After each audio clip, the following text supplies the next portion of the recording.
káwa gbé kura. ṣebí Muhammad ló ṣẹ̀ṣẹ̀ mú ìtàn Ábúráhámù wá báwọn lárúbáwá ṣe báwọn lárúbáwá ti ń ṣe àṣà àti ṣe wọn kí Muhammad tó dé. So báwo ni àwọn lárúbáwá tí wọ́n ń pa nǹkan wọ́n ń pa bí àwọn baba ńlá baba wọn ṣe ń pa á ni oyè ẹbọ náà ń ṣe ìwọ wá dé the same thing nǹkan tí wọ́n ń ṣe ó wá change ìtàn ẹ̀ sáwọn èèyàn fúùlù ni wọ́n ní kinní yìí o ìtàn ẹ̀rẹ́ sóhun ló ṣẹ̀fẹ́ pàtàwọn baba ńlá baba rẹ̀ pẹ̀lú nǹkan tí ń ṣe irú Sàfà àti Márùwà ojú àwọn baba ńlá baba wọn náà ṣe dòkúta Sáyà àti Náílà takọtabo ojú àwọn baba ńlá baba wọn náà ṣe dòkúta wọ́n dẹ̀ sọ wọ́n dẹ̀ bọ ìwọ́dé olóhùn kọ́ oyin ní ìmọ̀dí táwọn èèyàn wo fi lè ronú kò rẹ̀ sí tó fà kọjá àti jẹ bí ò bá dẹ̀ sà ti jẹ àlìjẹ́nà ti ranjú mọ́ wèrè 72 virgin oye àgbò ẹ bá béèrè pé kí ló dé tí Allah fi mú àgbò gangan pé àgbò ni kí wọ́n pa fóun why nínú gbogbo ẹran why tó fi mú àgbò why àgbò nínú gbogbo ẹran ìdí ni pé àgbò jẹ́ nǹkan kan tí àwọn baba ńlá baba wa gbà pé ẹran tí kì í ṣẹran lásán ni gbogbo ayé ló ń lo àgbò gẹ́gẹ́ bí ìrúbọ oye gbogbo àṣà àti ṣe ni wọ́n ní àgbò nínú àṣà àti ṣe wọn oye àgbò wa nìyí nìsín táwọn ń pa yẹn ẹbí wọn lè rí i pé káwọn lè pa ẹran yẹn láì dákọ aláàsì ẹ dárúkọ aláàsì ẹran tẹ́ fẹ́ jẹ àkọ́kọ́ ni pé kí ló kọ́kọ́ túmọ̀ sí oye aláàkẹdẹrẹ ẹ máa gbọ́ o nínú alukurahani nígbà tí ọmọ ádámù méjì wọ́n bọ̀ tíjáde láàrin wọ́n pé ìkan fi àgbò ó fi búra ìkan fi àgbò ṣe tutù tiẹ̀ ẹlẹ́ẹ̀kejì fi èso ó fi ṣe ètùtù tiẹ̀ Allah wá gba àgbò lọ́wọ́ Hábílà mo fẹ́ kẹ́ bá mi tàbí kókó Allah gba àgbò lọ́wọ́ Hábílà kò gba ẹbọ kejì níbi tán dúró sí yẹn náà ní Kábílà ti wá ní ìwọ náà gba ètùtù rẹ ó dáa tó bá rí bẹ́ẹ̀ ń dẹ̀ pa ọ́ ẹ má gbọ́ ìyẹn wá ní Allah kí ń gba ẹbọ ẹni bíi ó dẹ̀ pa á lẹ́sẹ̀kẹsẹ̀ ẹni tí Allah gba ẹbọ ẹ̀ ẹni tí Allah gba ẹbọ tiẹ̀ ẹni yẹn tún wá kú lẹ́sẹ̀kẹsẹ̀ síbi tí wọ́n ti gba ẹbọ ẹ̀ jájẹ́ ń bí ẹ léèrè ṣágbò yẹn gangan Allah gbà ní abẹ́mi ohun ẹbọ gangan ń bẹ̀ yẹn èèyàn ni wọ́n fi àgbò yẹn ṣe símbọ̀ lásán àgbò tó rí ń bẹ̀ yẹn gangan kọ́ ni sacrifice ṣe rí ẹja máa mọ báwo la ṣe máa ń study kinní kan tí wọ́n ń pè ní ọ̀rọ̀ a fi ọ̀rọ̀ bu ọ̀rọ̀ mọ́lẹ̀ nígbà míì láti lè jẹ́ kí ọ̀rọ̀ dùn tó bá jẹ́ pé Hábílà kọ́ gangan ni ohun ẹbọ ń bẹ̀ yẹn kò ní chance kankan kò ní nǹkan kan tó fi gbọdọ̀ kú sí slot yẹn tó bá jẹ́ pé alágbára ni tí Allah dẹ̀ ti gba ẹbọ rẹ̀ Allah ti jẹ́ ká mọ̀ pé òun lè yàn gidi ok immediately tá Allah gba ẹbọ ẹ̀ tó sọ pé ìwọ lágbá tiẹ̀ ẹni tá a gba tiẹ̀ wá ṣubú lulẹ̀ ó wá kú oye so in tó jẹ́ ohun ẹbọ ń bẹ̀ yẹn tá a gbà lẹ́bọ gangan ń bẹ̀ yẹn níbẹ̀ yẹn tó jẹ́ ohun ẹbọ òun ni Hábílà ó dín bí èèyàn lóhun ẹbọ ń bẹ̀ yẹn tó ṣe déédéé àkọ́bí iṣẹ́ rẹ̀ mọ̀ pé Hábílà ju Kábílà lọ Hábílà lẹ̀gbọ́n Kábílà làbúrò ó wá kú ń bẹ̀ yẹn ok bó ṣe wá kú ń bẹ̀ yẹn ìyí tí wọn ò gbẹ́bọ ẹ̀ tí tóun rúbọ tálà ò gba tiẹ̀ òun wá ń lò gbé sí ayé lọ ó ń lò sẹ̀mí lọ good ìyẹn ti kọ́kọ́ sọ fún ẹ pé ẹni tí ò ṣe tààlà tó bá pẹ́ láyé mọ́ blame ẹ̀ torí pé òun ò fẹ́ mi kúkúrú oye ẹgbó tá a bá tún wo news máa jáde lọ lẹ́yà bọ́ọ̀lá nísìn ó lè jẹ́ èèyàn 2000 1519 na wọ́n tún káùntì jáde ní ìsìn tí wọ́n tún kú máa láàlójú ní Mọ́kà oye bó ti bẹ̀rẹ̀ kó là ń lọ interventory ti gangan ni sacrifice ẹbọ ẹ̀gbọ́n now ìyẹn wá lọ bẹ́ẹ̀ kábílà ti pa hábílà Allah ti gba hábílà lọ́wọ́ ádámọ̀ gẹ́gẹ́ bí ohun ètùtù tó délẹ̀. Now nígbà tó tún wá pẹ́ tí ìran kẹwàá pé tó wá dórí Ábúráhámù, the same thing tó wá ṣẹlẹ̀. Oye, wọ́n wá ní Ábúráhámù fúnra rẹ̀ ló ní bóun bá bímọ bá láàbá fóun lọ́mọ òun ò fọmọ òun rúbọ. Ẹ dákun, ẹni tí ń sunkún ọmọ tí ò rí, ṣé bó bá wá ṣé ojú ọmọ wà á pọ́n débi pé yóò wá ní tí n bá tún bímọ òun náà ń tò pa fún ọ ní ọmọ tó ń sunkún rẹ̀ yóò tún wá ní tó bá ti bímọ òun dédé wọ́n ní fi rúbọ fún wọn. kóòdì kankan lápá abẹ yẹn. Kí ni tán kóòdì ni pé ìran kẹwàá ti pé ẹbọ míì tún fẹ́ ṣẹlẹ̀. Oye, Ábúráhámù òun wá mú ọmọ tiẹ̀ náà tó tún jẹ́ àkọ́bí again. Ṣé mọ̀ pé hábílà àkọ́bí ádámọ̀, òun tún wá mú ọmọ tiẹ̀ náà tó jákọ́bí, ó wá gbé e sórí òkúta ọ̀tá, ó wá ń dù sórí nǹkan kan tó wà ń bẹ̀ yẹn. Oye, intanidi ni pé Ábúráhámù fi ọmọ rẹ̀ ṣe ẹbọ fún Allah, intanidi ń bẹ nìyẹn. Sórí gbogbo pé àdẹ̀tẹ̀sí ẹ̀ wo ni a wá fi àgbò rọ́pò fún yẹn, story ni. The real story tó wà ń bẹ̀ yẹn gangan tó jẹ́ the main thing, tó jẹ́ the main energy tá a nídìí ń bẹ̀ yẹn ni pé kí ni ó fi Ábúráhámù náà fi ọmọ rẹ̀, ọmọ bíbí inú rẹ̀ tó tún jákọ́bí again, ó tún fi rúbọ fún Allah. Oye, so the symbol of ẹran àwa fún lẹ́ran rọ́pò àfidọ́gbàgbọ́ ẹ̀wò yẹn. Oye bá yẹn, in tó fẹ́ ṣẹlẹ̀ ti ṣẹlẹ̀ lókè, a tún fẹ́ ẹran yẹn náà a tún fi cover bá a ṣe fi cover lókè lọ́dọ̀ ádámọ̀ náà la tún fi cover lọ́dọ̀ Ábúráhámù.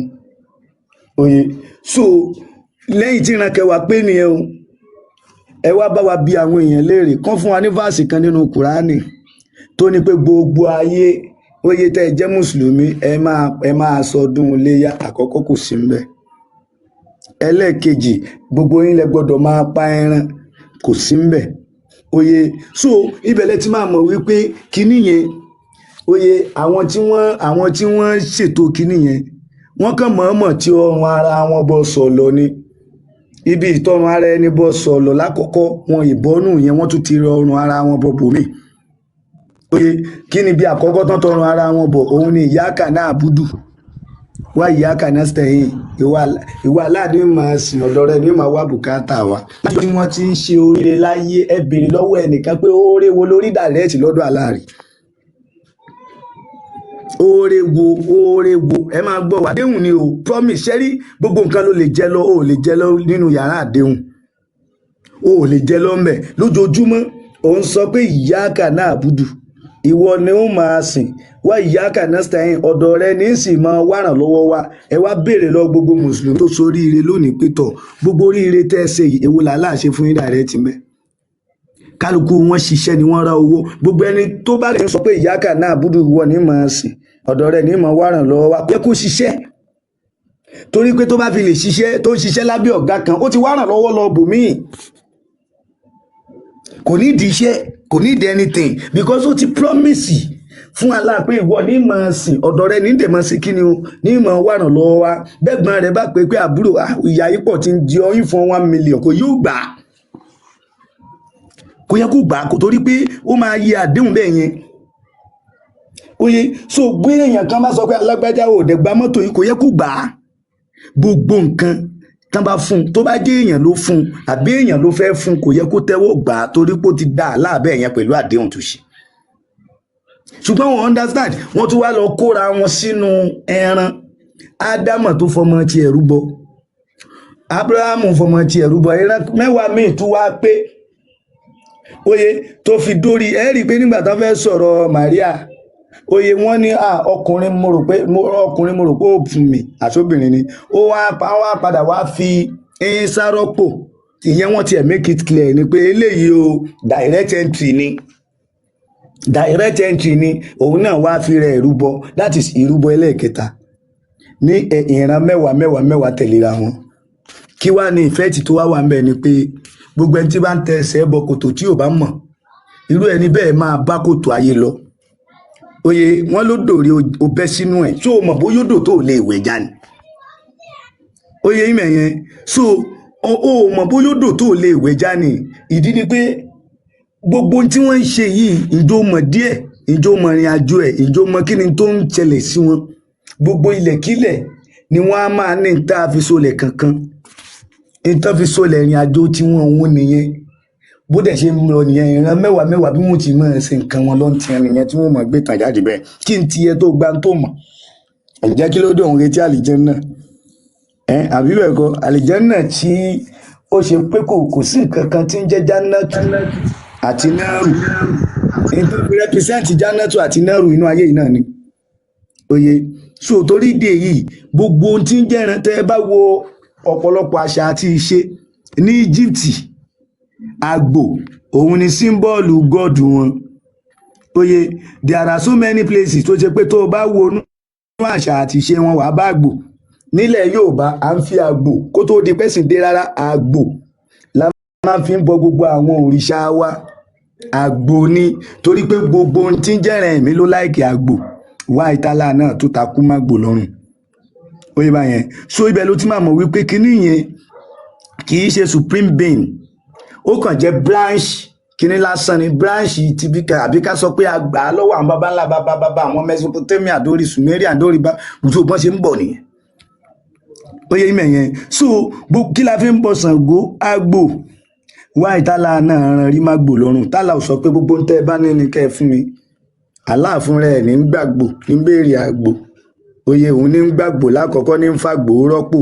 Àgbò kẹ̀dẹ̀rẹ́, oye, nínú àwọn ẹran tó ní agbára ni. Oye, torí pé tó dẹ̀ jẹ́ pé tó o bá ń pa tó o mọ ìdí ẹ̀, oye, ó ṣeéṣe kéèyàn fi nǹkan míì rọ́pò. Ìdí nìyẹn tí àwọn ọmọ àkọ́bí ọmọ fi ń jẹ ọ̀pọ̀lọpọ̀. Oye ìmẹ̀ yẹn, because ọ̀pọ̀lọpọ̀ ẹlòmíì ò mọ̀ pé àdéhùn pé Ábúráhámù fún ọmọ àkọ́bí rẹ̀ ó fi ṣe ètùtù yẹn lásán. Bẹ́yìn bá ń tẹ̀lé yun nínú Kùránì báwọn, gbogbo àkọ́bí yín ìràwọ̀ wọn báwọn. Oye ìmẹ̀ yẹn ẹ mọ̀ fi pata ni.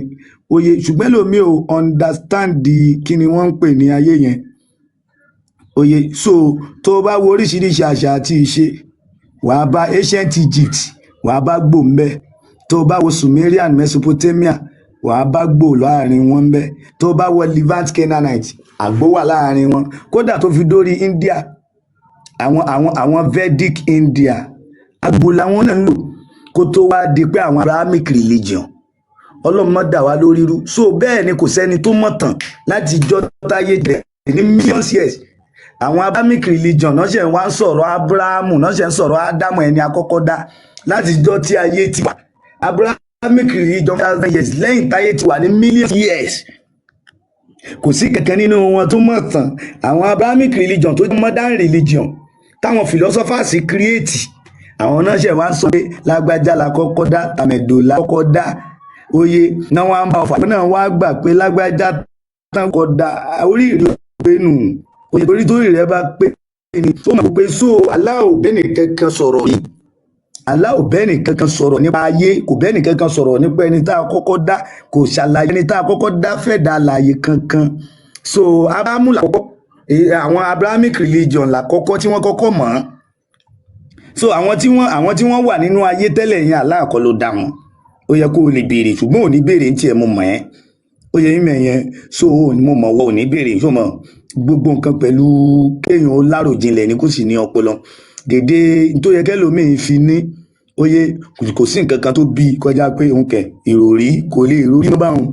Kọ́lọ́run Olódùmarè kó máa bẹ pẹ̀lú wa. Ẹ jẹ́ kí a mọ nǹkan tá à ń ṣe. Oye, oye ti là kọjá gbogbo jákujàkun. Tó o bá fẹ́ ráyè rẹ lò àròjinlẹ̀ lónìí, tó o bá ti láròjinlẹ̀ báwọn, kó o máa wá nígbà àgbà, wọ́n lè máa lù ọmọ gbà báwọn. Oye, kó o máa reincarnate nígbà 500 àgàgà kó tún ti wá jẹran gbádùn kó wá ní níbi tí wọ́n pata sí àgbò ìdè bí n bá ń wá nígbà àgbà mùsùlùmí ni mà jẹ́ ó waste sóòlù 200 nìyẹn. Ó waste sóòlù 200 dànù nìyẹn straight.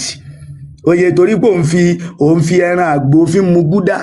Ó wá yóò bá kan wá wò pé bí n bá àṣẹ Islam dùn báyìí, bí n bá ń wá nígbà àgbà mùsùlùmí ni mà jẹ́ tọ́. Àwọn tí wọ́n ń sáyìn ni ó kàn sáyìn rẹ̀ fún ọ ni, torí àwọn ò mọ̀ bó ń sí èrè bó ń sí èrè ni. Àwọn ó kàn 200 ó kàn máa wájà, kódà kò ní sí mùsùlùmí láyé mọ́ ń gbà náà. Oye bá àwọn ó kàn rí báyé rẹ̀ kàn dá yàtọ̀ nínú ayé tó kù. Oye bẹ́ẹ̀ yẹn, so kọ́lọ́run Olódùmarè kó ṣàánú wa torí àwọn àlejò wa so ẹ jẹ́ káwọn àlejò wa gbóhùn sókè bàbá wa àwọn Adélékè ṣe àwọn bẹ́ẹ̀ sà. mo wà ń bẹ́ẹ̀ ẹ kú òun so irú nǹkan tí wọ́n dẹ̀ sọ yẹn náà irú ẹ̀ náà wà nínú Suratu Kauta so ẹ̀sìn Allah ìyẹn ni kẹ́ ẹ pè é ẹ̀sìn ẹ kírun fún kẹ́ ẹ dẹ̀ gúnran kẹ́ ẹ pa ẹran fún so tó ẹ̀rí tí ẹ pọ̀ sí gidi Allah kò sẹ́ni tó lè dínà ẹ̀ lẹ́yìn tí yóò bá kàn lè ronú Allah léèwọ̀ wáyé tá a fi léèwọ̀ so these are the things tagbọ́dọ̀ máa béèrè wáyé tí Allah ó fi léèwọ̀ wáyé tí ajá ò fi wọ wáyé tí ajá ò fi wọ iléyá ṣé gbìn wọ̀ àwọn oyè yín wáyé tá a fi wà specific tí ó bá kí n ṣe. béèyàn bá pajá fún Allah níjọ́ ọdún ẹnìyàn ò ní jọdún mi Allah máa pa ni o. So these are the things tagbọ́dọ̀ máa béèrè you understand so tó bá yẹ pé Allah ló bá dá gbogbo nǹkan why tó fi wà scared of ajá you understand so ẹ jẹ́ ká tẹ̀síwájú ká tó máa kà àwọn Quran lọ tèmi Fẹ́mi Fizi mùsùlùmí ni yàbí. pẹ̀lú gọ́ọ̀lọ́run. ṣé ẹni ka Quran àbí. mi lè ka Quran o. ṣé ẹ wá sí ṣé ẹ lè sọ̀dí tí a kì í fi ajá ká fi bọ Allah níjọ́ léyà.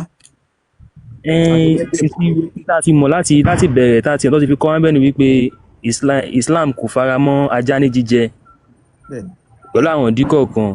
ìdí ẹ̀ làwọn fẹ́ mọ̀. ẹni. ìdí ẹ̀ nǹkan tí ajá yẹn ṣe fún Allah la fẹ́ mọ̀ ọ́n náà la fi gbé yín wá sókè.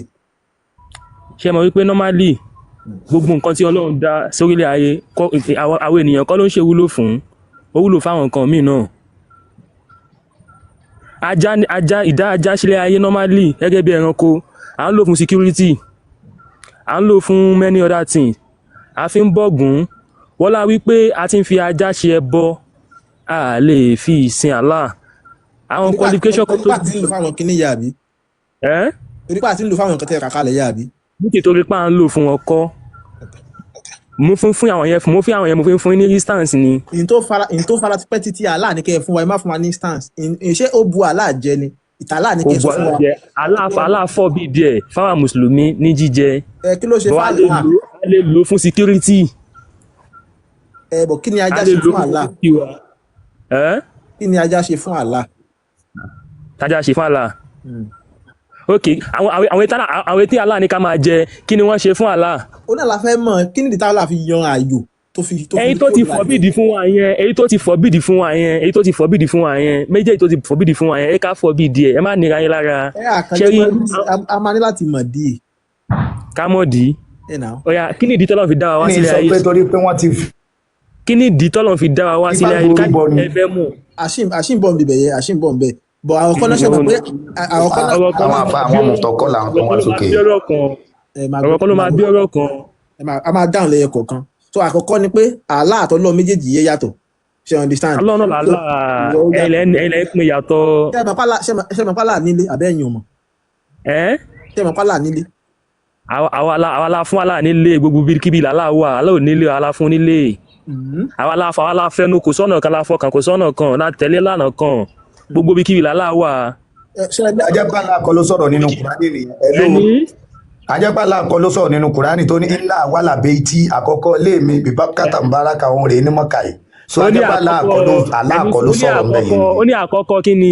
ilé ìhun àkọ́kọ́ kò sọ wípé ilé ìhun ó sọ pé àkọ́kọ́ ẹ jẹ́ ká máa gbọ́ra wa yé ẹ jẹ́ ká gbọ́ra wa yé àkọ́kọ́ léèmí. àkọ́kọ́ kí ni. ó ní iná àwọn alábẹ́ tí ilé àbíkẹ́lẹ́ sọ́rọ̀ ẹ̀kọ́ àkọ́kọ́ ilé kò sọ wípé ilé mi àbí ilé kan ṣoṣo mi. kò tún mọ kí o. iná àwàlà bẹ́ẹ̀tì ló wà ńbẹ̀ bẹ́ẹ̀tì ilé mi ló wà ńbẹ̀ àkọ́kọ́ ilé mi. àkọ́kọ́ ilé mi. alẹ́ abudu rọ́bà azal bait ẹ wọ́ṣípù Allah tó ní ilé rọ́bà azal bait ẹ wọ́ṣípù ẹni tó ní ilé yẹn Káàbà sọ Allah kan ló sọ̀rọ̀ ńbẹ̀ yẹn náà. tẹ́ bá ń sọ ẹni sùn tẹ́ bá ń sọ̀rọ̀ nípa ilé Ọlọ́run àkọ́kọ́ mọ́sálásí àkọ́kọ́ ilé tí àkọ́kọ́ tábà pè ní Káàbà gbogbo mọ́sálásí ilé Ọlọ́run. Fẹ́mi ẹ ti ń gbọmọ bà fọsùn ṣe understand. gbọmọ bà fọsùn. Ọlọ́run ò nílé ṣe ọ̀rọ̀ Allah là ń sọ lọ́wọ́ báyìí. lèmi náà ń sọ fún yín pé gbogbo ibikíbi Ọlọ́run wà àmọ́ Ọlọ́run ti fi àmì sí àwọn àyè kọ̀ọ̀kan inú àwọn àyè tọ́lọ́run fàmì sí ni ká. hold on ṣe gbọ́ ẹ ṣí máìkì yín kẹ́ ẹ wá hold on ṣe ẹ hold on so now ẹ ṣí máìkì yín sọ fún yín pé ọ̀rọ̀ Ọlọ́run kọ́ là ń sọ báyìí à ń sọ̀rọ̀ Allah ìwádìí káwọn amúmọ́ amúlẹ̀ ọkọ̀ kan one after the other ṣe understand gẹ́gẹ́ bẹ́ẹ̀ ṣe sọ ṣé gbogbo bí làlá wà pẹ̀lú ògo Ọlọ́run. ṣé tẹ bá fẹ́ kírun ṣé ẹ lè kọ ẹ̀yìn kẹ́ ẹ kọ̀yìn sí kíblà kẹ́ ẹ máa kírun kẹ́ ẹ dẹ̀ fún alẹ́ rí. a lè kọ̀yìn sí kíblà gábàsì la gbọ́dọ̀ kọjú sí. so kí ló dé tẹ gbọ́dọ̀ fi kọjú sí gábàsì yẹ kíblà yẹ tó jẹ́ ilé àlá. because wípé ìlànà ìrun ọ̀nà tá a fi ń sin Ọlọ́run pọ̀ bọ̀ ìlànà ìrun gábàsì la gbọ́dọ̀ kọjú sí tá a bá fẹ́ kírun. alright ṣùgbọ́n ẹ lè sọ pé gbogbo bí òun ni àlá ṣùgbọ́n àlá lè ń kírun fún.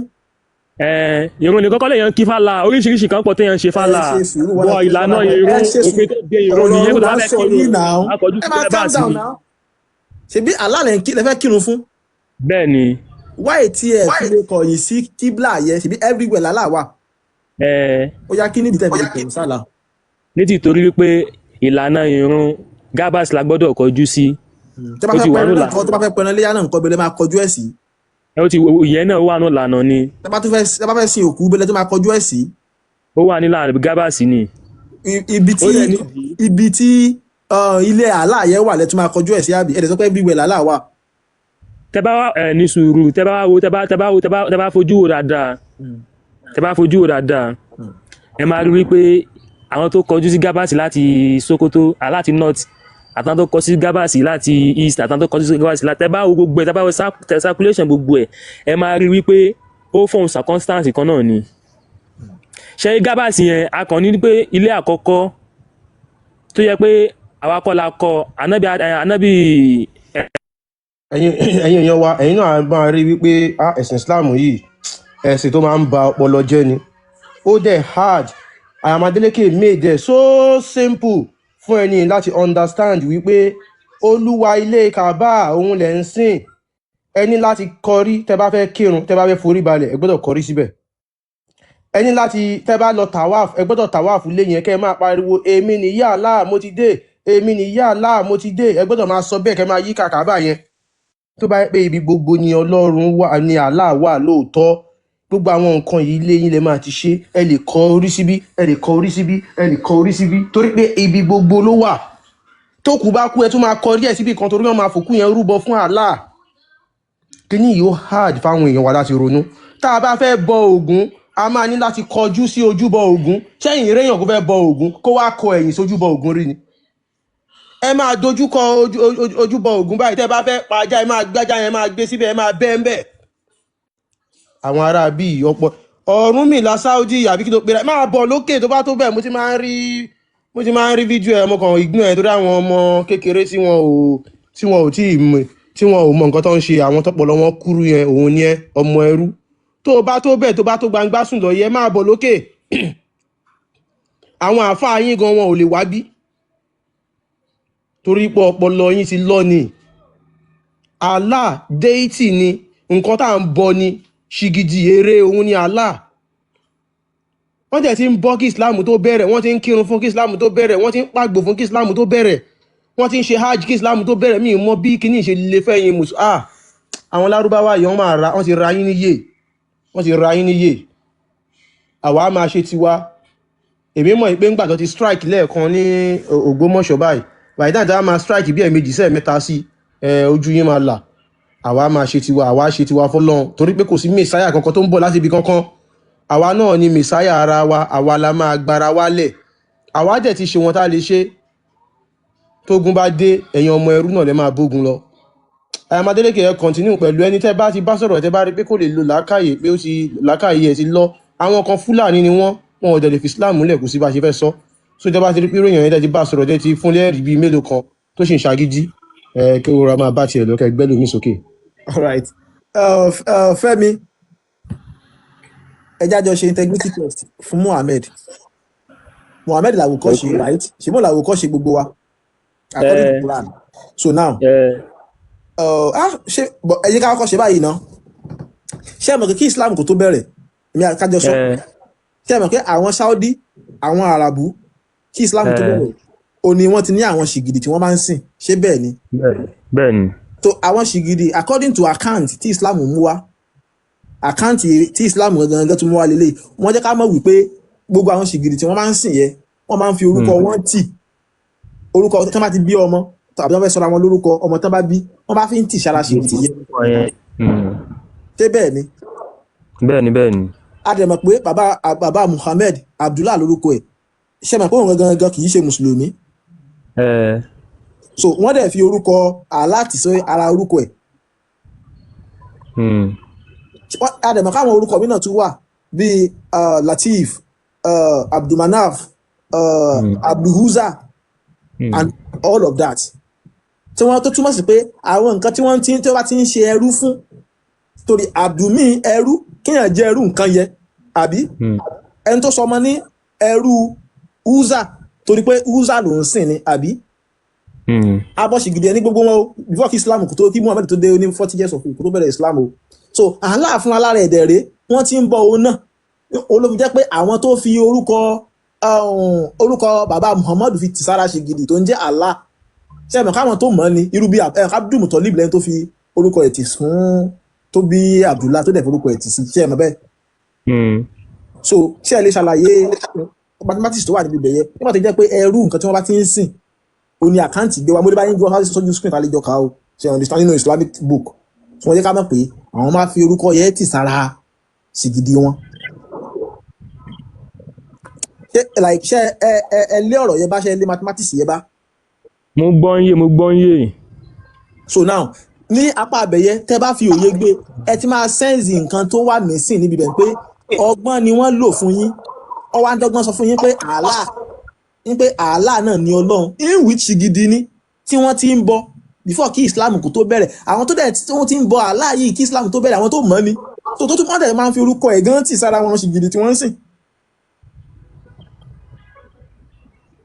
So èyí ń yé yín àdèmọ̀kẹ́ àwọn ṣìgìdì tá à ń sọ yìí inú Kàábà yìí náà ni wọ́n wà tipẹ́tipẹ́ tí wọ́n ti máa ń pé bọ wọ́n. Ajára tí tẹ́yìn lá ìdí ẹ̀ yìí náà ní Kàábà ṣẹ́wọ̀n kí wọ́n ti máa ń la náà kí Islam kò tó bẹ̀rẹ̀.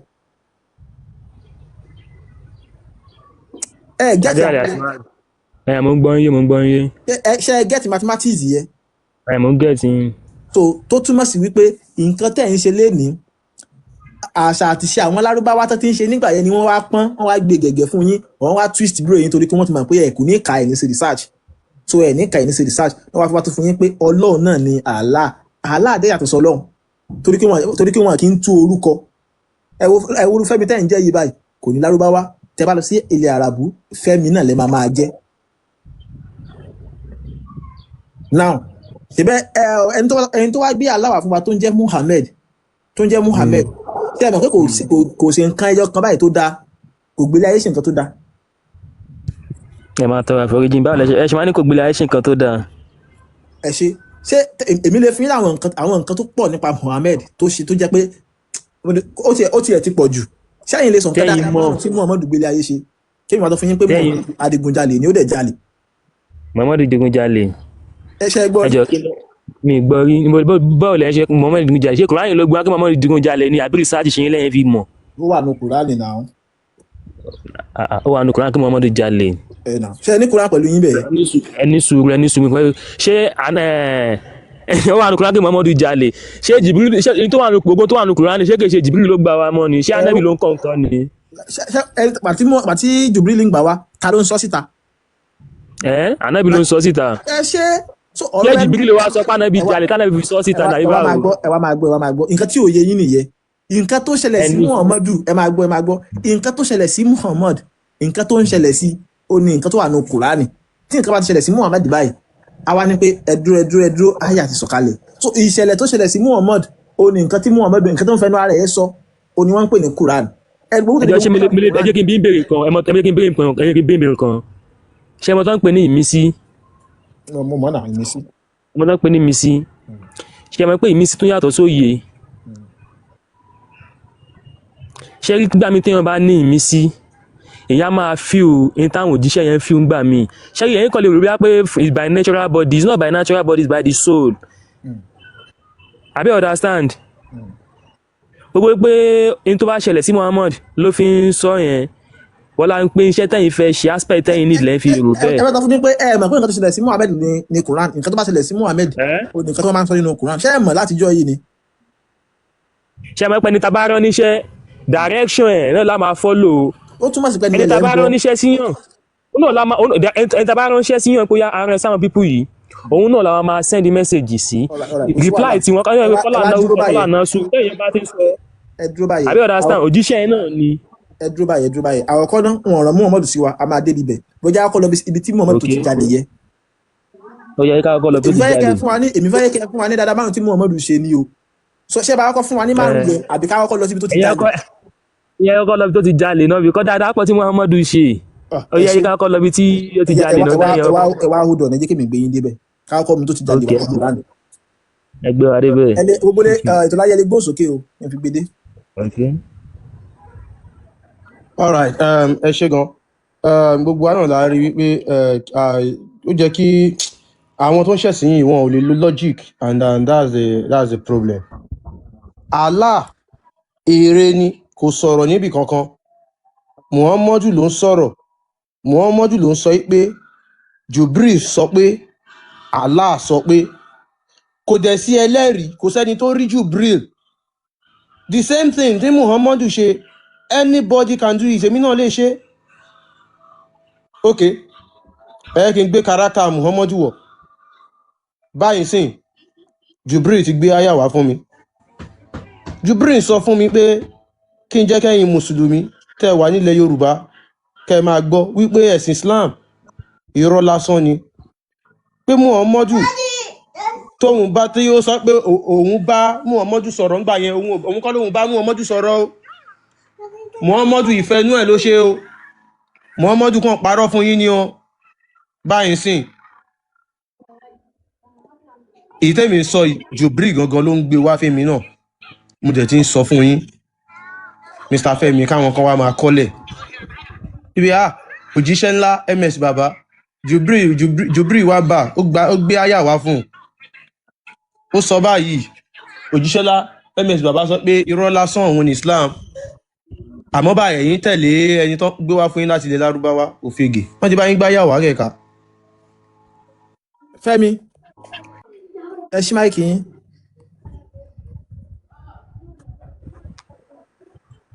Hello. Yàrá bá wa kà á ṣe. Àmì kéwú báyẹn. English wà ń bẹ̀.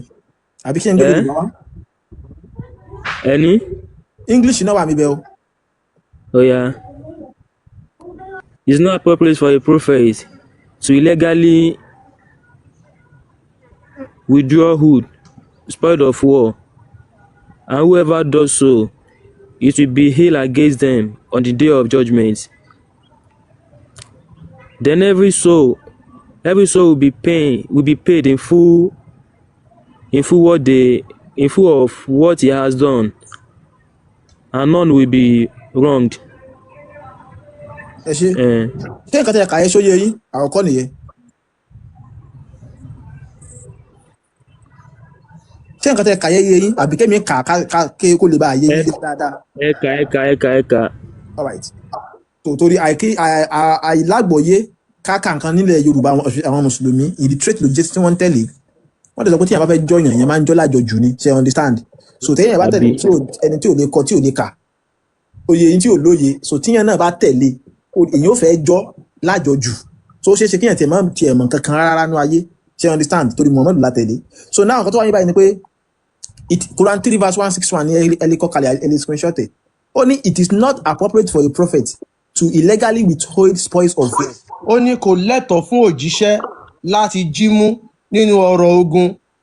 And whoever does so, ẹnikẹ́ni tó bá jí ọrọ̀ ogun mú tó bá jalè, it will be held against them on the day of judgment. a máa lo nǹkan tó jí mú yẹn, a máa lò tó bá di ọjọ́ àgbéǹde, a máa lò fún lọ́jọ́ àgbéǹde. Then every soul will be paid in full for what it has done. Lẹ́yìn náà gbogbo ẹ̀mí kọ̀ọ̀kan ló máa kẹ́san nǹkan tó bá ṣe níṣẹ́. Ó lè And ní none will Muhammadu. be wronged. Kò dẹ̀ sí ẹni tá a máa ṣàbòsí sínú wọn, ọ̀gára ọlọ́ṣà. Now, aya tá a kà yìí, Quran 3 verse 161. Nǹkan kan ló ṣẹlẹ̀. Wọ́n máa ń sọ̀rọ̀ nǹkan tí ó sọnù pé ibi nǹkan yẹn tó sọnù yìí o, ẹni tó mú a máa fi nǹkan yẹn a máa fi ṣèdájọ́ fún ní ọjọ́ àjíǹde. Kí wá ní nǹkan tó ṣẹlẹ̀? Ẹ máa gbọ́ o bàbá Fẹ́mi. wọ́n máa ń pè nǹkan ní sábàbù nùzú, ìṣẹ̀lẹ̀ tó ṣẹlẹ̀ kó tó di pé verse àbí sura sọ̀kalẹ̀. When some red velvet cloth went missing on the day of Badri. nígbà tí pátápá tí a wá tì tí a ò rí ní ọjọ́ ìdigunjalè Badru, And some people began to say, àwọn kan wá ń sọ wípé perhaps the prophet took it. Muhammadu òjíṣẹ́ Allah lọ kó lóhun kígbe òun ló jì. Babafẹ́mi, ṣé understand ìṣẹ̀lẹ̀ yẹn? Mo ń gbọ́ yín yé. Ṣé ẹ̀yin náà ti rí àkáǹtì yẹn pé àkáǹtì ìdigunjalè ni tí Muhammadu jí? Ẹ dẹ̀ mọ̀ pé wọ́n ní àwọn bàbá wa sọ̀rọ̀ kan, wọ́n ní pé téèyàn bá ti máa ẹni tí mi ò dédé ro lè sí yín náà. Tí ó bá yẹ kí wọ́n ti ṣe tẹ́lẹ̀ ṣe mọ̀ bẹ́ẹ̀. Normal. But àwọn mùsùlùmí tẹ́jẹ́ lọ ṣe ìkọlù, àwọn ni wọ́n mọ̀ Muhammadu, wọ́n mọ̀ dáadáa, wọ́n mọ̀ torí wọ́n jọ ń ṣiṣẹ́ wọ́n jọ ń kírun. Wọ́n máa kórè ogun. So bàtẹ́ máa ń kórè ogun àbí ọjọ́ máa lọ ń kó ni. Now ó ti wá jẹ́ pé nínú gbogbo àwọn 1000 tájọ ṣe ìkọlù, tájọ ṣe ìdigunjalè, ó yẹ yín bàtí wọ́n fẹ́ sọ pé nìkan ló mú wọn, sọ pé Abubakar ló mú o, wọ́n rí Abu àti gbogbo wọn, wọ́n rí Rashid ń bẹ o, wọ́n rí gbogbo wọn níbi bẹ̀, wọ́n ti mọ̀ pé olórí náà lè fa aṣọ rẹ̀ yá tásán àwọn yòókù ló fi yá tó fa nìyẹn. So Muhammadu ni àwọn mùsùlùmí sọ pé ó mú. Olórí náà lè fa aṣọ rẹ̀ yá tó máa fi yá. Ẹyẹ kẹbí ilé ìbéèrè kan bẹ̀yẹ ṣé ẹ mọ̀ pé aláàrí gbogbo nǹkan tó ṣẹlẹ̀ yìí àbí kò rí? Aláàrí. Ìgbà tí wọ́n sọ pé Muhammadu ló mú pátákópa yẹ tó bá yẹ pé aláàrí gbogbo nǹkan tó lè kálà ṣe. Mo fẹ́ mọ̀ bóyá ẹ understand bí láì ṣe wọ́. Ṣé bóyá kí aláàtọ̀ mọ́lẹ̀ sí àbí? Kí ló yẹ kí àlà ṣe? Kí ló yẹ kálà ṣe? Bóyá kálà ṣe lẹ́rìí rẹ̀ àbí? Kí ló yẹ kó ṣe ni mo bí yín? Iná ni pé ṣé kálà ń pé ó yẹ kálà ṣe lẹ́rìí rẹ̀? Bí yín ni pé kí ló yẹ kó ṣe? Bí ti báwo? Kí ni ó yẹ kí àlà ṣe nígbà tí wọ́n sọ pé Muhammadu jí pátá tí báyìí pé Muhammadu ló jí? Ẹni pé kálà ṣe lẹ́rìí rẹ̀ pé nǹkan ló jí àbí kálà ń fòdodo hàn kó fìdí òdodo hàn àbí? Ó yẹ kó fi ìdí òdodo hàn ní pé pátápátá ẹ jí yìí o, ẹ má kúrò ẹ̀mọ̀ Muhammadu o, Abubakar ló jí. Ṣé ẹ̀ mú tẹ́lẹ̀ pé aláàrí gbogbo nǹkan àbí? But nǹkan àyà yìí ń jẹ́ kó máa yé yín pé nǹkan tó wà nínú Kùránì yẹn irọ́ lásán ni. Allah ò rí nǹkan kan number 1. Ẹ̀kejì ni wípé kàkà kó wáyé kí Allah sọ̀rọ̀, ó wá sọ wípé ẹni tó bá ti mú ọrọ̀ ogun yẹ o, tó bá ti di ọjọ́ ìgbéǹde, òun ló máa mú nǹkan yẹ wá. Torí pé Muhammadu fún aláàrẹ ló ń sọ̀rọ̀ yẹ. Muhammadu ló disguise ara rẹ̀ as Allah ìyá àkọ́kọ́. Òun ló disguise. That is why tó fi jẹ́ pé àyà tó sọ̀kalẹ̀ ó fi back up ara ẹ̀ ni. So Muhammadu ló darí níbi bẹ̀yẹ. Èmi wá lè gbé àdìtì wá fún yín pé pátápátá à ń sọ mí ìgbà pátápátá ni wọ́n jí. Wọ́n padà sí mọ́ Muhammadu ìgbà tó kú. Kí wá ní rí tìtàn bí sí mọ́ Muhammadu nígbà tó kú? Torí pé wọ́n sọ pé nǹkan tá àyẹ sọ ni nǹkan tó lúkálùkù bá jí òun la máa fi dá lẹ́jọ́ lọ́jọ́ àgbéǹde, wọ́n gbé kọ́rùn wá báyìí, wọ́n máa gbé kọ lọ́rùn wá sí ọjọ́ ìdájọ́ ni. Ta ló mú pátá yẹn? Ta ló sin mọ́ ànábì? Ta ló lọ mú pátá yẹn wá? Wọ́n bá nínú ẹrú Muhammed ni. Wọ́n wá sin mọ́. Wọ́n dẹ̀ sin mọ́. Ṣé ìkẹ́ tí máa bí pé ẹ wá ṣe sùúrù ṣé pátá ṣé ẹ̀yin gbọ́ pé wọ́n máa ń sin aṣọ pupa mọ́yàn ní mọ́ mùsùlùmí rí ṣe gbọ́ rí? Rárá. Bọ̀ ṣe ìgbà tẹ́yìn yóò ti mọ̀ kí wọ́n máa ń sin aṣọ pupa mọ́ mùsùlùmí rí, wáyé tí wọ́n fi sin pátá pupa mọ́ Muhammad. So ẹ kàn ní láti máa lo brain yín logic láti máa fi lé àwọn nǹkan yẹn bá. Kì í ṣe ní ìtọ́jú Muhammad jà o. Ó ti lè wánú àsọlẹ̀ rẹ̀ pé tọ́tọ́ bá ti ń lọ tó fi mú wánú ẹrù rẹ̀ yẹn ó ti lè wánú àsọlẹ̀ rẹ̀. Ó túmọ̀ sí pé súnà Muhammadu nìyá àbí? Ní kíni? Tó bá ti wà ní àsọtẹ́lẹ̀ rẹ̀ súnà rẹ̀ nìyá àbí? Ó ti wọ́n pa àsọtílẹ̀ tí ẹ pé ká ṣe fún òun nìyẹn tó ti táwọn tó ti wà ń bẹ̀ tí wọ́n argue definitely ó ti wà náà àsọlẹ̀ wípé ókè o ti máa ti kú o ẹ̀sìn pàǹtì yìí mọ́ mi.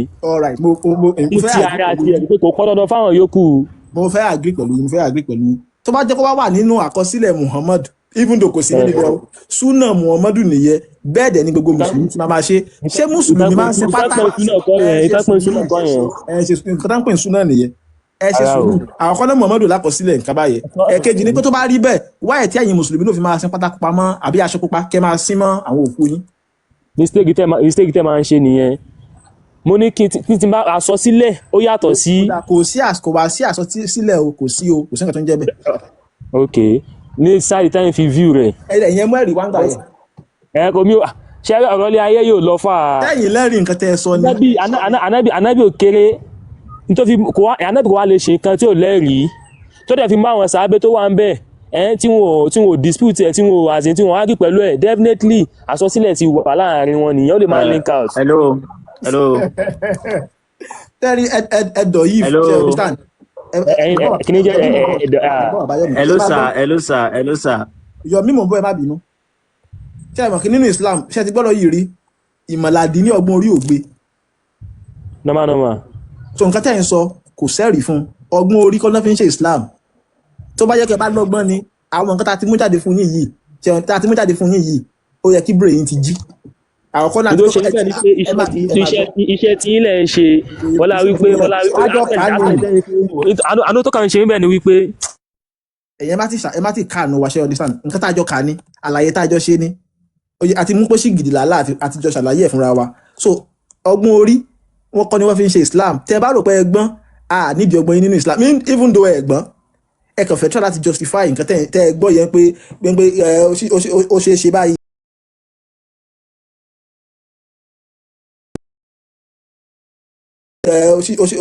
Súnà ni wọ́n máa ń pè nínú Islam tó bá yẹ kó bá rí bẹ́ẹ̀ ni gẹ́lẹ́ bẹ́ẹ̀ ni gbogbo àwọn mùsùlùmí ṣe máa ṣe dọ̀la torí pé nígbà tí Muhammadu gan tó kí sí òbò Hájárà tẹ́ ń gbẹnu sí ní Káàbà ẹni pé gbogbo ẹ̀yin mùsùlùmí gbogbo yín lè máa ń ṣe so common sense ẹ jẹ́ ká máa lò ó. ṣé àti mo orúkọ yìí. Anjoras. ṣé mùsùlùmí ni. Bẹ́ẹ̀ ni. ẹ káàbọ̀. Èmi ò wá fún ọ̀rọ̀ ẹ̀sìn ṣùgbọ́n mo ní ìbéèrè tí mo fẹ́ bi MS bàbá ni. Mi ò wá jàjà ẹ̀sìn. ọ̀dọ̀ yín wá ń hẹ́kò báyìí láàbẹ̀ tí o. Nǹkan tí mo fẹ́ béèrè ó lè jẹ́ network. kí lè fẹ́ béèrè jẹ́ kí n mute. Báyìí ńkọ́. Hello. nípa ẹ̀sìn Islam là ń sọ ìbéèrè. Hello. Okay. Tẹ́ bá ń gbọ́ mi dáadáa wọ́n ní nínú ẹ̀sìn pé Ádámù àti Éfà lọ́lọ́run dá.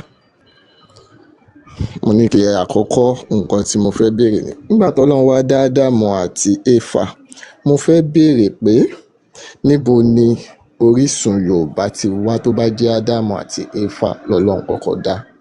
Ṣé èèyàn dúdú ni wọ́n ni àbí èèyàn pupa? ẹ ṣeun. Then ìkejì nínú. ẹ má sì lọ jù. ibo lẹ ti kà á. ó wà nínú Kùránì. Ọlọ́run kọ́ ló ń sọ̀rọ̀ báyẹn. ẹ tó pa àwọn àràbù sọ pé Allah sọ pé Ádámù ni Allah àkọ́kọ́ dá. ẹ ti ń gbọ́ ọmọ bà fọ́sùn ẹ tún béèrè yín béèrè ká lè bá dá yín nù lẹ́kùnrẹ́rẹ́ ẹ ṣé. Ok ẹ ṣé. Ó ní Adam and Eve ni Ọlọ́run kọ́kọ́ dá. So mo wá fẹ́ béèrè pé níbo ni orísun Yorùbá ti wá tó bá jẹ́ Ádámù àti Éfà lọ́lọ́run kọ́kọ́ dá. ẹ tún ṣe sùúrù. ok ẹ béèrè long question.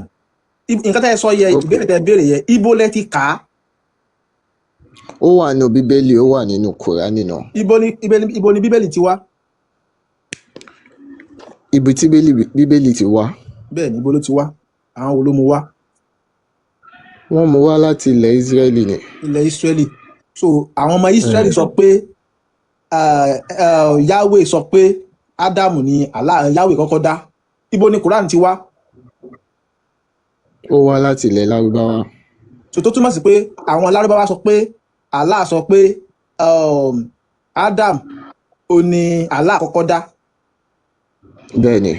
so ibi tí méjì ti wáyẹ tí a bá fẹ́ béèrè ìbéèrè dáadáa ìbéèrè tí wọ́n níbẹ̀ yẹ nìyẹn ṣe understand torí pé àwọn ìtàn tí wọ́n ní wọ́n kọ sínú ìwé yẹ àwọn òde pàtàkì ṣe understand so bó ṣe jẹ́ nìyẹn so ìbéèrè tẹ́ ń béèrè lọ́wọ́ wa Ọlọ́run ẹ máa gbọ́ Ọlọ́run sọ pé òun dá Adam àwọn òwe Áfíríkà ṣe understand so Arabic ló sọ bẹ́ẹ̀. Arabic ló sọ bẹ́ẹ̀ àti ti ilẹ̀ Ísírẹ́lì.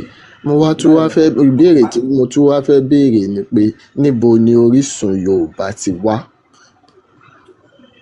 ẹ ṣe àwọn àti ìsọnù téèyàn bá ti sọnù ni wọ́n máa wó orísun kiri àti ìsọnù ká sì máa àlàyé àti ìsọnù àsọpọ̀ àwọn ara wa àti ìsọnù so ẹni tó bá ti sọnù ni wọ́n máa wá ìyẹ ìgbà àti ìsọnù adálẹ̀ wa mọ̀ kí làwọn káàkiri.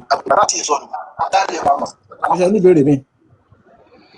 nǹkan tí fẹ́ béèrè nìyẹn. Ẹ ṣé gan.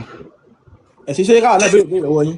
ẹ̀gbọ́n ẹ dá wọn lóhùn kan tó ń béèrè lọ́wọ́ yín náà ẹ dá wọn lóhùn kan tó ń béèrè lọ́wọ́ yín nǹkan tó ń béèrè lọ́wọ́ yín ẹ lè dá ẹ sọ nǹkan mi káwọn ayé máa lọ wá sí ògùn ẹ̀ mọ́ pójú ti là.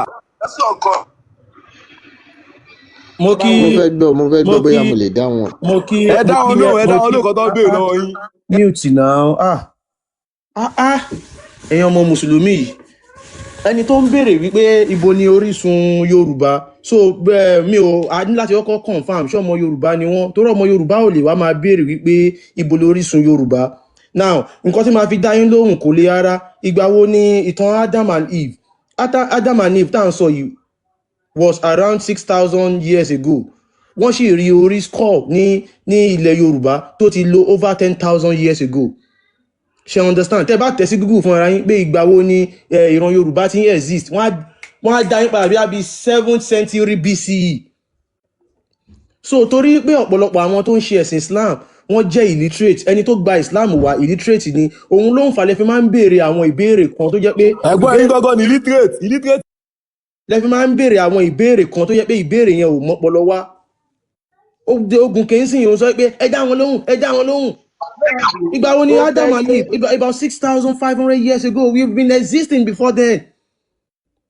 and people here try to lo sense now àwọn Arab yìí wọ́n kàn gbé story wọn wọ́n kàn cook up story wọn lórí Jewish story ni àwọn Jew ló mú ìtàn Adam and Eve wá fún yín now without Jewish tradition kò lè sí Christianity kò lè sí Islam now they brought the story of Adam, Moses, Abraham, Jacob gbogbo àwọn ènìyàn tẹ́ ẹ̀ copy ẹ̀sìn Quran but you guys cannot think àwọn whites làwọn people yìí they are from Middle East ṣẹ́yìn Yorùbá wá láti Middle East ni ṣé funfun méjì lè bí dúdú ni so try kẹ́ máa lo sense some questions are not meant to be asked especially in a public space wọ́n béèrè ibo ni Ada ibo ni Yorùbá ti wá torí ìtàn táwọn Fúlàní tó fẹ́ kó yín lẹ́rú tó fẹ́ Arabize yín tó fẹ́ Fulanize yín wípé wá láti ilẹ̀ Lárúbáwá ìgbà tẹ́ wá láti ilẹ̀ Lárúbáwá báwo lè wá ṣe ń sọ èdè Yorùbá tẹ́ bá fẹ́ mọ̀ nípa ìtàn Yorùbá ẹ lọ kọ́ Ifá sọ̀rọ̀ nípa ìtàn Yorùbá náà but wọ́n fẹ́ gbà lọ́wọ́ yín torí pé wọ́n fẹ́ conquer yín wọ́n fẹ́ change history yín wọ́n fẹ́ Arabize yín wọ́n fẹ́ kẹ́ máa ríra yín your root your source kẹ́ ẹ kórìíra ibi tẹ́ ti wá ẹni tí ò bá nítàn kò ní pẹ́ tán náà wọ́n fẹ́ kẹ́ ẹ tán wọ́n fẹ́ bà ayé yín jẹ́ ẹ ronú náà and besides níbi tójú làdé yìí kí ló kàn wá pẹ̀lú ibo ni Yorùbá ti ṣẹ̀ wá the world is moving forward every day àwọn Chinese wọn ò dúró ṣé Chinese ẹ lọ wo Chinese ò believe nínú story Adam and Eve now they have their own story they have their own creation story wọ́n dẹ̀ dúró lórí ẹ̀ ẹ̀yin wá fẹ́ Arabize wá fẹ́ gbé ti Arab story Arab tradition Jewish tradition ẹ fẹ́ gbélé wa lórí are we Arab ṣé kan náà ni wá ni but you don't àwọn questions yìí ẹ má gbé wá fún wa níbí because kò make sense kẹ́ máa béèrè ó kàn jẹ́ ká máa rí yín bí illiterate ní bí máa rí yín bí ọmọ àlè because it shows that you are not among us èèyàn tí ò bá kí ń ṣara wálé sọ pé ibo lẹ́yìn ti wá ẹ̀yin náà wo nínú Quran náà Amadeke ẹjọ́ ẹ bá mi gbé tafsir tí ó explain ní Quran chapter kúlẹ̀ Allah níbi táwọn Jew tí wọ́n ti ń béèrè lọ́wọ́ Muhammadu pé Allah tó gbé wá ibo ló ti wá nǹkan téèyàn ò bá mọ̀ náà máa ń béèrè pé ibo ló ti wá tó jẹ́ tó bá yàtọ̀ sí tọ̀dọ̀ ti yín àwọn Arab nìkan ló lè wá béèrè lọ́wọ́ wa pé ẹ̀yin Yorùbá ibo lẹ́yìn ti ṣẹ̀ wá Arab ló lè béèrè lọ́wọ́ wa àwa lè béèrè lọ́wọ́ Arab náà yí pé ẹ̀yin Arab ibo lẹ́yìn ti ṣẹ̀ wá báwo ni ẹ ṣe create yín bó ṣe rí nìyẹn náà tó bá yẹ pé ọmọ Yorùbá nìyẹn ẹ lè béèrè question yẹn lọ́wọ́ wa náà báwo làwọn tó ń ṣẹ̀sìn yìí ṣe ń ṣe báyìí ẹ máa wẹ́jọ ẹ bá mi kà ẹ bẹ̀rẹ̀ láti a group of Jewish people. All right, so Quran 112 la fẹ́ kà yìí. A group of Jewish people went to the prophet. Àwọn ará Júù ló lọ bá Muhammadu wípé Muhammadu aláyé kí ló ń ṣẹlẹ̀. And said to him, describe to us your Lord. Wọ́n wá bí Muhammadu Olúwa tó gbé wá fún wa pé ká máa sìn yìí ibo ló ti wá torí pé wọn ò mọ̀ rí ó yàtọ̀ sí tọ̀dọ̀ tí wọn. now the same way tẹ́yìn náà fi ń béèrè lọ́wọ́ wa pé ibo ni Yorùbá ti ṣẹ̀ wá torí pé ẹ ò kí ń ṣara wa òun lẹ lè fi béèrè lọ́wọ́ wa pé ibo ni Yorùbá ti ṣẹ̀ wá. wọ́n á bí yín náà nígbà tẹ́ ẹ̀ bá mọ̀ tán ẹ̀. torí wípé ẹ kí ń ṣara wa ṣe mute mic ẹ tẹ̀síwájú Adeleke tó bá ti wà lókè tó bá ń sọ̀rọ̀ máma tan mic náà a ní kẹ́ yé wùwà ọmọ ọ̀tá ń bì náà. For he has revealed his description in the Torah.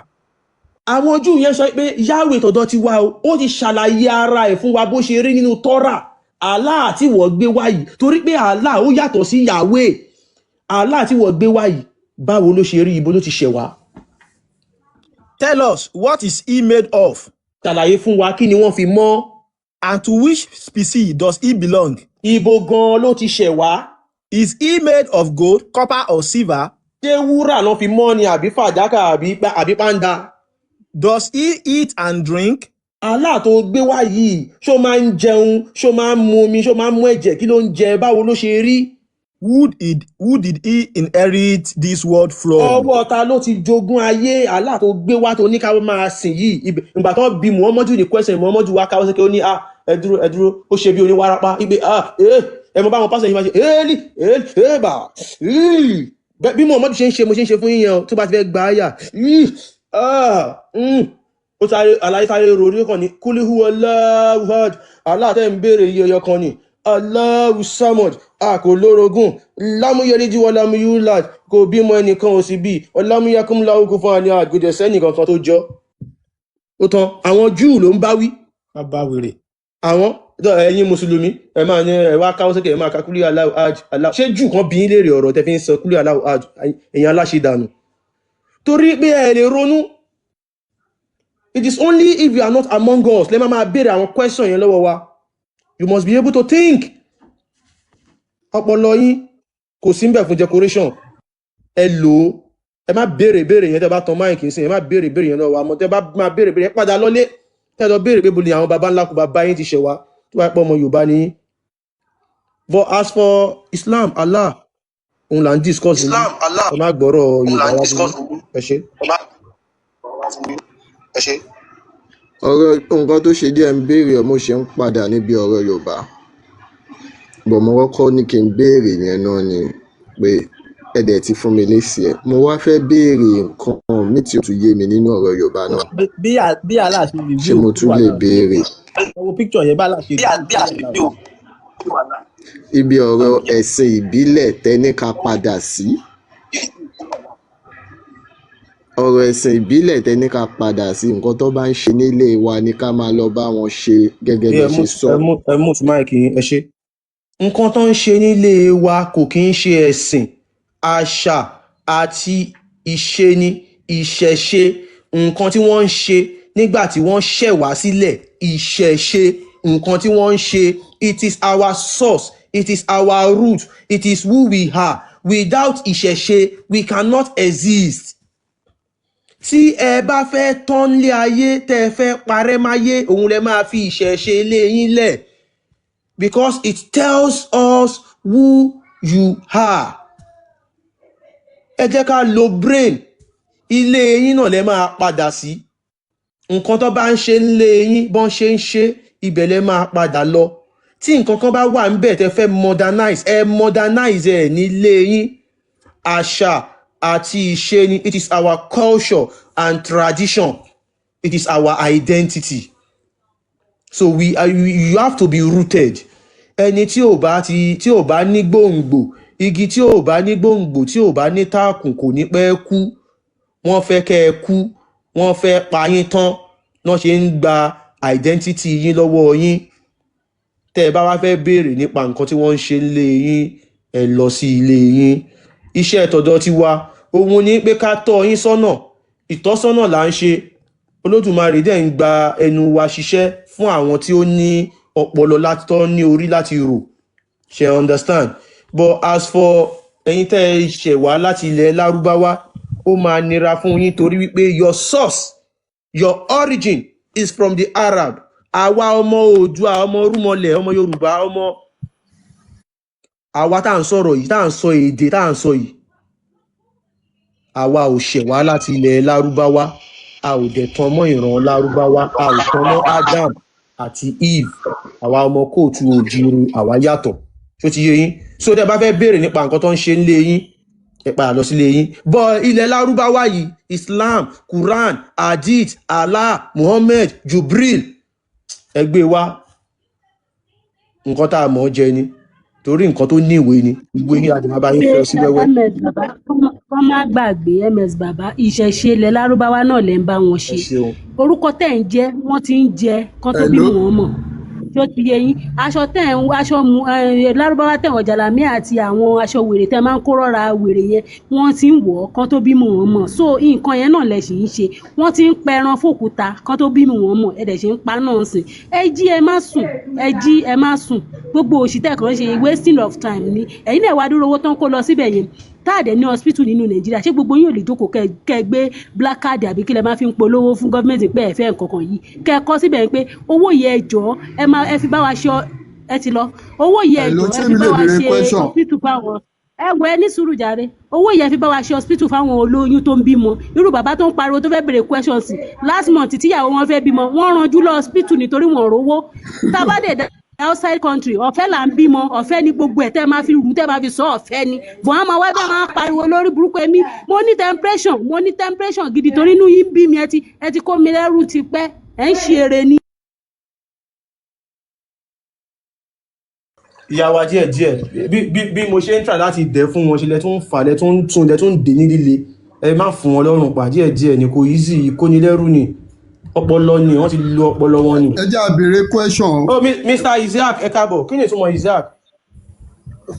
question lèmi fẹ́ béèrè fi.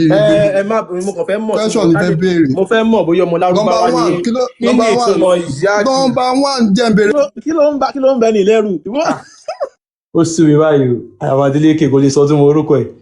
kí ni ìtumọ̀ Isaac. kí ni ìtumọ̀ Isaac ẹ bá tan mike ẹ kọ́kọ́ sọ tún mọ a kàn fẹ́ mọ ẹni tá à ń bá sọ̀rọ̀ ni. kí ni ìtumọ̀ Isaac. ó yẹ tan mike yín kí ni ìtumọ̀ Isaac. mi ìmọ̀ ìtumọ̀ ẹ̀. ẹ̀jẹ̀ ń jẹ́ orúkọ tẹ́ ẹ̀ mọ̀ túmọ̀ ẹ̀. nítorí ẹ̀ lèmi ṣe fẹ́ béèrè question. ẹ dúró nítorí ẹ̀ mi ṣe fẹ́ béèrè question. sùúrù sẹ́. no. tẹ́ ẹ ṣọ́ mo fẹ́ mọ̀ ṣe ṣọ́ bẹ́ẹ̀ mọ̀ túmọ̀ ẹ̀. mi ìmọ̀ túmọ̀ ẹ̀. ìgbẹ́fẹ̀ rẹ̀ lẹ́ ń jẹ́ o. ó pè mí bẹ́ẹ̀ yẹn. ó pè yín kẹ́ máa jẹ́ ìgbẹ́fẹ̀ rẹ̀. wàláì ó yá jẹ́ ìbéèrè question ṣe bó ti ẹ fẹ́ lo dàrú nìyẹn o. ìtumọ̀ orúkọ aláyé yìí ni. ẹ fẹ́ lo dàrú ẹ má lo dàrú ẹ kàn má máa parọ́ fáwọn èèyàn. ẹ ṣe sùúrù náà ìtumọ̀ ẹ̀ ni pé ó máa rẹ́rìn-ín. ẹni tó ń rẹ́rìn ló ń jẹ́ Isaac ẹni tó ń rẹ́rìn so ẹ̀yin èèyàn wa ìtumọ̀ Isaac nìyẹn ẹni tó ń rẹ́rìn so ẹni tó ń rẹ́rìn torí ìtumọ̀ orúkọ yín làwọn máa fi pè yín ọmọ Yorùbá làwọn àwa ọmọ kan tó ń jẹ́ Isaac ẹni tó ń rẹ́rìn ẹ̀tọ́ máìkì yín kẹ́ béèrè tẹ́ fẹ́ béèrè ṣé ẹ ní láti rọ. ẹ bá ti rí pé èèyàn mọ òdodo ẹ nífẹ̀ẹ́ kí èèyàn béèrè question ṣé bẹ́ẹ̀ ń ṣe lẹ́ṣọ̀ ni ṣé bẹ́ẹ̀ ń ṣe lẹ́ṣọ̀ ni kí èèyàn béèrè question. ẹni tó rẹ́rìn ẹ béèrè yín ẹ ti mètò tá à ń ṣe ń bí ẹ ti mètò tá à ń ṣe ń bí ẹ béèrè. nọ́mbà wà ẹni kó padà sílé ibi tí kó padà sílẹ̀ Yorùbá bí èdè àwọn ọmọ tó wà Naija gan tó ń sọ English kí ló dé tẹ̀ kọ́kọ́ bẹ̀ láti bẹ̀ yẹn pé English lẹ́ ń sọ o gbogbo ẹni tó wà Naija tí wọ́n lè sọ Yorùbá mọ́ English àti sọ Yorùbá kí ló dé tẹ̀ kí kọ́ ẹ jẹ́ ń sọ̀rọ̀ ṣé bẹ́ẹ̀ ẹgbẹ́ tó lẹ̀ ni ẹni kọ́ á fèrè kíní ṣé bẹ́ẹ̀ ẹgbẹ́ tó lẹ̀ ni ẹni kọ́ á bèrè question àwọn ọmọ tó wà Naija tó ń bí sí Naija ń sìn tó bá bá wọn sọ Yorùbá wọn ò lè sọ Yorùbá English kí ló dé tẹ̀ ṣe kọ́kọ́ bẹ̀ láti ibẹ̀ yẹn pé àwọn ọmọ wa o ẹ má ẹ̀kọ́ sọ èdè nu o ẹ má ẹ̀kọ́ sọ èdè nu.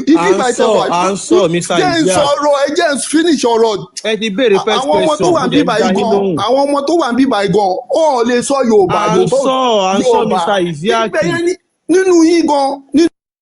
Mr. Isaac ẹ ṣe sùúrù ẹ ti béèrè ẹ ní kí ló dé má lọ ní high blood pressure o. ẹ ti ṣe sùúrù ẹ sọ pé kí ló dé tí a ò sọ fún àwọn tó wà nílé wípé àwọn ọmọ yẹn kàn jẹ́ kó máa sọ Yorùbá à ń sọ òun náà ni à ń ṣe iṣẹ́ tá à ń ṣe yìí náà di gbogbo ẹjọ́ wọnú ra wọn ni táwọn èèyàn bá padà sílé tán bá ń ṣe nǹkan tó ń ṣe nílé wọn ò lè ṣe pẹ̀lú èdè English wọn ò lè ẹni tó yẹ pé Ògún ló ń ṣe nílé wọn tó bá fẹ́ bọ Ògún wọn ò lè fi English bọ̀gún Yorùbá náà ló kí máa ló dé sọ. tẹ̀ ṣe wá kọ́kọ́ bẹ̀ láti kí ló dé tẹ̀ ṣe kọ́kọ́ bẹ̀ láti bẹ̀rẹ̀. ẹ má rọ̀ṣì Mr. Isiaq.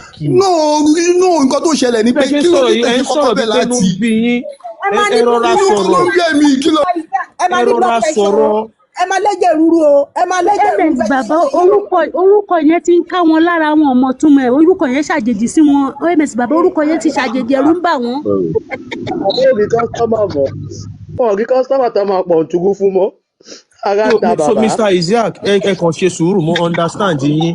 mo ti ń gbọ́ yá máa sọ̀rọ̀ tó ń sọ̀rọ̀ mo ń gbọ́. ṣe rí nǹkan tá à ń ṣe yìí báyé ń sọ fáwọn èèyàn pé ẹ padà sílé nǹkan tó bá ń ṣe ń lé yín ni kẹ́ ẹ lọ máa bá wọn ṣe bá a ṣe ń sọ yẹn àwọn tó bá padà sílé wọ́n máa mọ̀ yìí pé dandan ni fún wọn kí wọ́n gbọ́ èdè abínibí torí wípé wọn ò ẹni tó pé Ògún ló ń ṣe ń lé wọn ẹni tó pé Ṣàngó ló ń bọ́ ń lé wọn ẹni tó pé Ọlọ́bàtálá ni wọn ò lè ṣe àwọn nǹkan yẹn pẹ̀lú èdè míì àyàfi èdè Yorùbá so wọ́n á rí wípé ó di dandan ok Mr. MS ẹ jẹ́ kí n sọ̀rọ̀ kékeré kan bẹ́ẹ̀ kẹ́ tún máa continue lọ.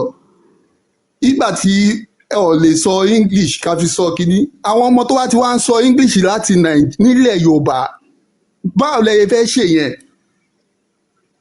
ẹ ṣe àwọn tó ń sọ English náà wọ́n máa padà nínú àsùnwọ̀n tó bá ti padà sílé wọ́n á rí i pé dandan ni fún wọn. ẹgbọ́n nǹkan tí mo sọ ni ilé náà wà. ilé tá à ń ní kó padà sí ẹlòmíín wà nílé ó ṣẹrú àwọn agbéléṣẹrú wọ́n wà àwọn agbéléṣẹrú náà lẹni tó wà nílé tó yẹ pé èdè English ló ń sọ bẹ́ẹ̀ ṣe sọ yẹn ṣe understand. Number one nǹkan ìbéèrè tí mo béèrè ìbéèrè tí mo tó bá padà sílé fúlì tó bá ń ṣe nǹkan tí wọ́n ń ṣe ní wọn. ẹ jẹ́ ká máa jọ fúnra wa láàyè kó yẹ pé ẹ máa sọ̀rọ̀ lọ. ẹ lọ kọ́ àwọn ọmọ yín ẹ̀yin èèyàn ẹ kọ́ àwọn ọmọ yín ní èdè Yorùbá ẹ rí i dájú pé wọ́n sọ èdè Yorùbá. ibi tẹ́bi lè sọ pé ibi tẹ́ ti lè mú láti bẹ̀rẹ̀ ó ti abroad lèmi náà wà púpọ̀ náà àwọn ọmọ tó wà níbí báyìí ọmọ Yorùbá nìkan ló ṣe kìdí ibi tó yẹ ká ti kọ́kọ́ bẹ̀rẹ̀ nìyẹn. ẹ̀yin náà ràn wá lọ́wọ́. yíbò ó ń bọ́ ọmọ ẹ̀ sọ yíbò ń bí báyìí.